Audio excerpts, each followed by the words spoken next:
نحمدہ ونصلی علی رسولہ الامین المکین الحنین الکریم الرؤوف الرحیم اما بعد فاعوذ باللہ من الشیطان الرجیم بسم اللہ الرحمن الرحیم۔ واجب الاحترام ساتھیو، اللہ تعالیٰ کا بے پائیں لطف و کرم اور اس کا احسان عظیم ہے کہ جس کی توفیق سے ہم اس کے ذکر کے لیے اس کے گھر میں جمع ہیں۔ کل ہم نے بحمد اللہ تعالی سورہ آل عمران کی آیت نمبر 40 تک ذکر کو مکمل کیا تھا، اور بات کو ہم نے کل یہاں پر چھوڑا تھا کہ جب زکریا علیہ السلام کو جبرائیل امین علیہ السلام نے بیٹے کی بشارت دی تو آپ نے حیرانگی کا اظہار کرتے ہوئے یہ ارشاد فرمایا کہ اے میرے رب، میرے ہاں لڑکا کیسے ہوگا؟ کیونکہ 120 سال آپ کی عمر مبارک تھی،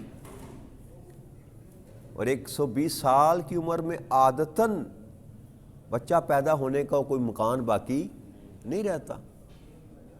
اور پھر دوسری سب سے بڑی جو وجہ تھی جو ان کے حیرانگی کی تھی کہ آپ کی زوجہ محترمہ جو تھی وہ بانجھ ہو چکی تھی، وہ بھی بچہ جننے کے قابل نہ تھی۔ آپ کہنے لگے کہ کیوں کر میرے ہاں بیٹا پیدا ہوگا، کہ دونوں ہی سبب جو ہیں وہ تو موجود نہیں ہیں۔ تو اللہ کریم نے ارشاد فرمایا تھا کہ اسی طرح اللہ جو چاہتا ہے وہ کرتا ہے، کہ اللہ کے ہاں کرنے کے لیے کسی سبب کی ضرورت نہیں ہوتی۔ کیوں؟ کہ وہ ہر چیز پر کامل قدرت رکھنے والا ہے۔ تو پھر عرض کی حضرت زکریا علیہ السلام نے، قال رب اجعل لی آیہ، اے رب کریم اگر ایسی ہی بات ہے تو مجھے کچھ نشانی دے، مجھے کچھ نشانی دے۔ اللہ کریم نے ارشاد فرمایا، قال آیاتک اللہ تکلم الناس ثلاثۃ ایام الا رمزا، کہ اے زکریا تمہارے لیے نشانی یہ ہے کہ تم 3 دن تک لوگوں سے سوائے اشارے کے بات نہیں کر سکو گے۔ وَاذْكُرْ رَبَّكَ كَثِيرًا وَسَبِّحْ بِالْعَشِيِّ وَالْإِبْكَارِ، تو تم ایسا کیا کرو، اپنے رب کو کثرت سے یاد کرو، اور صبح و شام کو اور صبح کو اس کی تسبیح کرتے رہو۔ تو اللہ کریم نے نشانی کے طور پر زکریا علیہ السلام کو یہ فرمایا کہ تم 3 دن تک کسی سے کلام نہیں کر سکو گے، لیکن اللہ کا ذکر کرو صبح بھی اور شام بھی۔ تو 3 دن تک زکریا علیہ السلام اللہ کا ذکر کرتے رہے۔ ذکر خدا جب کرتے تھے تو ان کی زبان کام کرتی تھی، یہ معجزہ تھا اور یہ نشانی تھی کہ سوائے تسبیح اور ذکر کے جب آپ کسی سے بات کرنا چاہتے تو آپ کی زبان بند ہو جاتی۔ تو 3 دن تک یہ معاملہ جو تھا نا یہ چلتا رہا کہ اللہ کریم نے نشانی کے طور پر زکریا علیہ السلام کو، تو 3 دن کے بعد پھر آپ کی زبان مبارک جو ہے تو وہ چالو ہو گئی۔ اور اسی میں سے ضمناً ایک بات کرتا چلوں کہ ہماری شریعت میں بھی یہ تو اللہ نے اپنی نبی کو پابندی لگائی نا کہ 3 دن، پابندی کیا لگائی؟ اللہ نے وہ قوت سلب کر لی 3 دن کے لیے نشانی کے طور پر۔ تو شریعت محمدی میں صلی اللہ علیہ وسلم میں 3 دن سے زیادہ کسی کے ساتھ قطع تلقی، قطع کلامی حرام ہے، یاد رکھیے۔ یعنی ہماری تو لڑائیاں چلتی ہیں سالوں تک چلتی رہتی ہیں نا جی، نسلوں تک ناراضگی رہتی ہے۔ مسلمان کے لیے یہ جائز نہیں ہے۔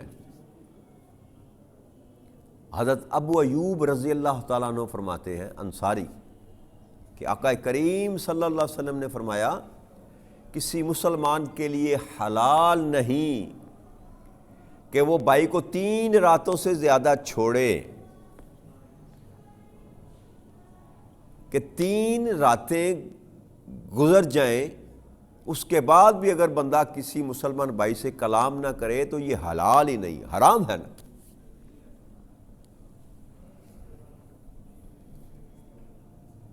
کہ یہ دونوں آپس میں ملے اور وہ اس طرف منہ پھیر لے اور وہ اس طرف منہ پھیر لے۔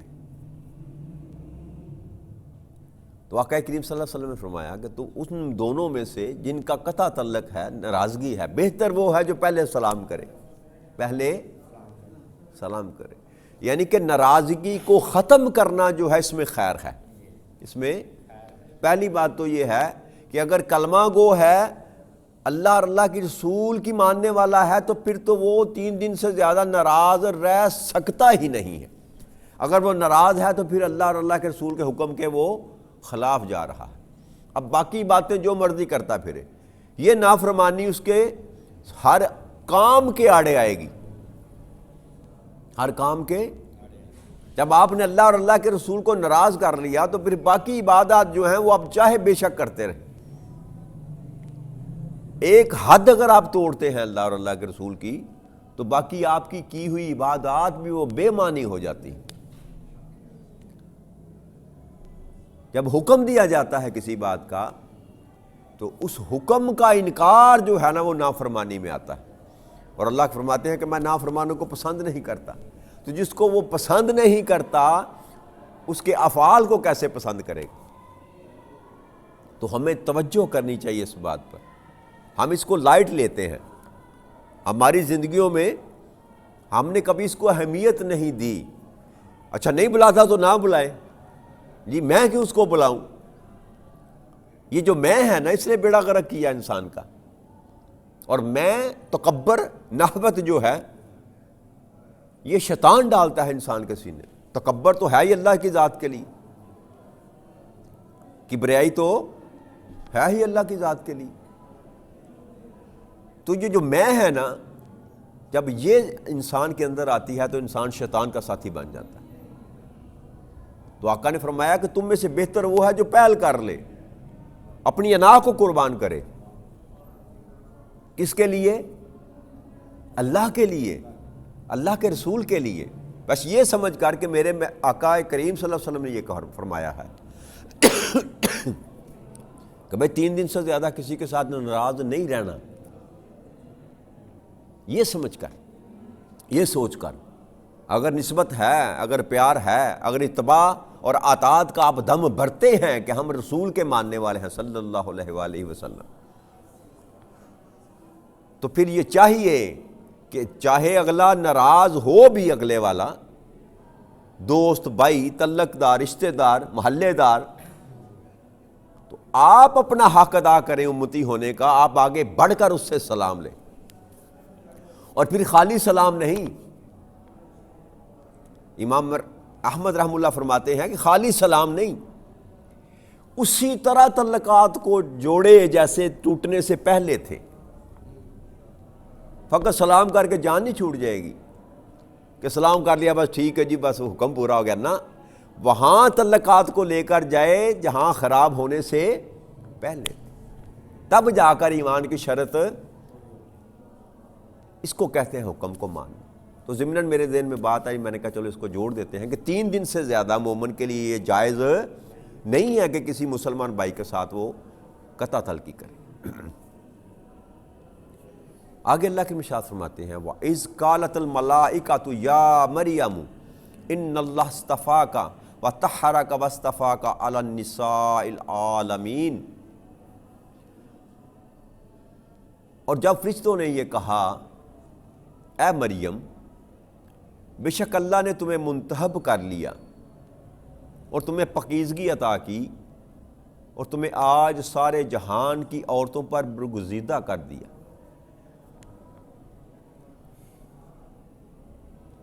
ایک بشارت زکریا علیہ السلام کو دی گئی، اور دوسری بشارت حضرت مریم سلام اللہ علیہ کو دی گئی۔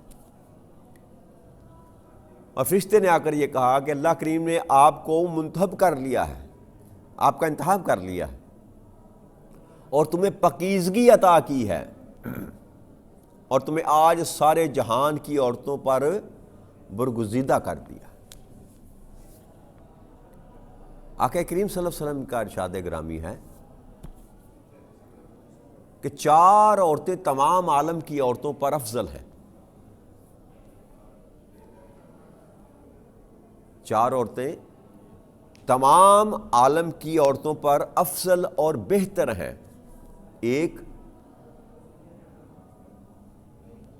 ایک روایت میں 3 آتا ہے، ایک روایت میں 4 آتا ہے۔ اس میں 3 آتا ہے، اس میں مریم بنت عمران، یہ حضرت عیسیٰ علیہ السلام کی والدہ، دوسری ہیں آسیہ فرعون کی بیوی جس نے حضرت موسیٰ علیہ السلام کی پرورش کی اور ایمان لے کر آئی، نبی کی نسبت کی وجہ سے، نبی کی محبت کی وجہ سے کائنات میں افضل ترین عورتوں میں اس کا شمار کیا گیا۔ یہ نسبت ہے۔ اور تیسرا حضرت خدیجہ رضی اللہ تعالیٰ عنہ ام المومنین، اور چوتھا آقا کریم صلی اللہ علیہ وسلم فرمایا فضیلت میں عائشہ کی فضیلت ایسے ہے جیسے سرید کی کھانوں میں ہے۔ سرید کہتے ہیں گوشت میں ڈوبی ہوئی جو روٹی ہوتی ہے نا، عرب کا بہت مشہور اور پسندیدہ کھانا تھا، سرید اس کو کہتے ہیں۔ چھوٹے گوشت کا شوربہ، اس میں بگوئی ہوئی روٹی جو ہوتی ہے نا، اس کو سرید کہتے ہیں۔ تو آقا کریم صلی اللہ علیہ وسلم فرمایا کہ فضیلت کے لحاظ سے عائشہ صدیقہ رضی اللہ تعالیٰ عنہ کی فضیلت ایسے ہے جیسے کھانوں میں سرید۔ تو کل 4 عورتیں، ایک روایت میں حضرت فاطمہ رضی اللہ تعالیٰ عنہ کا بھی نام آتا ہے، 4، فاطمہ بنت محمد صلی اللہ علیہ وسلم۔ تو یہ 4 عورتوں کا اللہ کریم نے، ان میں نام یہ حضرت مریم کا، یہ نبی نہیں تھی، نبی کی ماں تھی، نبی کی ماں تھی۔ تو اللہ نے فرمایا کہ تمہیں چن لیا گیا اور تم جہان بھر کی عورتوں سے تمہیں برگزیدہ کر دیا، فضیلت دے دی گئی۔ یا مریم مقنتی لربک واسجدی وارکعی مع الراکعین،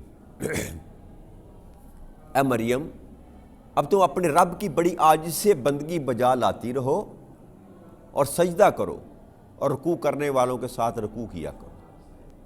وہ تو پہلے ہی عبادت گزار تھی، اب اور حکم دیا گیا کہ اب چونکہ اللہ کریم نے تمہیں منتخب کر لیا ہے، لہٰذا اپنی بندگی بجا لاتی رہا کرو اور سجدہ ریزی کیا کرو اور رکوع کرنے والوں کے ساتھ رکوع کیا کرو۔ آگے اللہ کی ارشاد فرماتے ہیں ذالک من انباء الغیب نوحیہ الیک وما کنت لدیہم اذ یلقون اقلامہم ایہم یکفل مریم وما کنتم لدیہ اذ یختصمون۔ اے میرے محبوب مکرم صلی اللہ علیہ وآلہ وسلم، یہ غیب کی خبریں ہیں، ذالک من انباء الغیب، یہ غیب کی خبریں ہیں جو ہم آپ کی طرف وحی فرماتے ہیں، حالانکہ آپ اس وقت ان کے پاس نہ تھے جب وہ اپنی کلمے پھینک رہے تھے۔ حضرت زکریا علیہ السلام کے ساتھ جو معاملہ ہوا حضرت مریم کو حاصل کرنے کے لیے کہ ان میں کون مریم کی کفالت کرے گا، اور نہ آپ اس وقت ان کے پاس تھے جب وہ آپس میں جھگڑ رہے تھے اس بات پر۔ اللہ کریم نے یہاں پر علم غیب کی جو ہے نا اس کی توجیہ کی کہ آپ اس وقت موجود نہ تھے۔ تقریباً یہ سمجھ لیں 571 عیسوی میں آقا کریم صلی اللہ علیہ وسلم پیدا ہوئے، تشریف لائے دنیا میں 571 عیسوی میں، یعنی کہ 600 سال قبل کی بات سمجھ لینا، جب عیسیٰ علیہ السلام پیدا ہوئے اس وقت کی بات، یا جب مریم پیدا ہوئی تھی 650 سال لگا لیں۔ تو اللہ فرماتا ہے کہ یہ غیب کی خبریں ہیں جو ہم آپ پر وحی فرماتے ہیں، اور آپ وہاں موجود نہ تھے۔ تو میں نے شاید آپ سے پہلے بھی عرض کی تھی کہ غیب کہتے ہیں اس چیز کو جو آپ کے سامنے موجود نہ ہو۔ اللہ کریم جو ہے وہ عالم الغیب ہے، وہ ہر غیب کا علم رکھنے والا ہے۔ لیکن کس غیب کا؟ اللہ کے لیے تو کوئی چیز غائب، اللہ کے تو سامنے ہر چیز ہے۔ وہ غیب جو ہم نہیں جانتے، ہر اس غیب کی خبر اللہ کے پاس ہے، اللہ اس کا علم رکھتا ہے۔ اور اللہ کا جو علم غیب ہے وہ اس کا حقیقی ہے، اس کا ذاتی ہے۔ اور انبیاء کرام کو جو رب کریم علم غیب عطا کرتا ہے وہ علم عطائی ہوتا ہے، نبی کا اپنا علم ذاتی نہیں ہوتا۔ نبی غیب جانتے ہیں مگر کس راستے سے؟ وحی کے راستے سے۔ جس قدر اللہ کریم اپنے کسی نبی کو عطا کرتا ہے اتنا وہ جانتے ہیں، اتنا وہ جانتے ہیں۔ اور آقا کریم صلی اللہ علیہ وسلم کو اللہ کریم نے بے تحاشا غیب کے علم عطا فرمائے تھے۔ کائنات کب سے پیدا ہوئی، یہ ارض و سما کا نظام کب ختم ہوگا، کون دوزخ میں جائے گا، کون جنت میں جائے گا، کس کا کیا مقام ہوگا، کس کی کیا فضیلت ہوگی، کون جنت کے کس درجے پر ہوگا، کون جہنم کے کس درجے میں ہوگا، یہ سارے کا سارا علم جو تھا اللہ کریم نے اپنے محبوب کو سکھا دیا، بتا دیا تھا۔ اور کچھ کا اظہار تو اللہ نبی صلی اللہ علیہ وسلم نے قرآن کریم کی آیات میں آئے گا، اللہ نے آپ کے محبوب اکرم صلی اللہ علیہ وسلم کی زبان سے کروایا، اور باقی ڈھیروں ایسے مضمون حدیث کی کتاب میں ملیں گے جہاں کہ اکرم صلی اللہ علیہ وسلم نے بیان فرمایا کہ میں تم کو بتا نہ دوں۔ تو مطلقاً آپ غیب کا انکار نہیں کر سکتے۔ اور نبی کا ایک معنی دوستو یاد رکھیے گا، نبی کا ایک معنی ہی یہ ہے غیب کی خبریں دینے والا۔ ہر نبی غیب جانتا ہے، ہر نبی جس قدر اللہ کریم چاہتا ہے۔ نبی کا معنی ہی انباء کہتے ہیں خبروں کو۔ آپ کبھی عربی چینل لگا کر دیکھیں نا، ہمارے تو لکھا ہے نا خبر نامہ یا خبریں، وہاں آتا ہے الانباء، خبریں۔ جب خبریں ان کی شروع ہوگی نا تو وہاں الانباء لکھا جائے گا، اس کا مطلب ہے خبریں۔ تو نبی کہتے ہیں خبر دینے والے کو، انباء کہتے ہیں خبر کو۔ تو نبی تو ہے ہی وہ جو خبر دے، کس کی؟ غیب کی۔ لیکن یہ فرق ہمیں ملحوظ خاطر رکھنا چاہیے کہ اللہ کے پاس جو علم غیب ہے وہ اس کا ذاتی ہے، اور نبیوں کے پاس اور رسولوں کے پاس جو علم اللہ کریم نے ان کو عطا کیا وہ ان کا عطائی ہے، وہ ان کا ذاتی نہیں ہے۔ تو یہیں پر آج کی بات کو ختم کریں گے، اللہ نے چاہا تو کل اس سے آگے مضمون کو لے کر چلیں گے۔ وما علینا الا البلاغ المبین۔ السلام علیکم ورحمۃ اللہ وبرکاتہ۔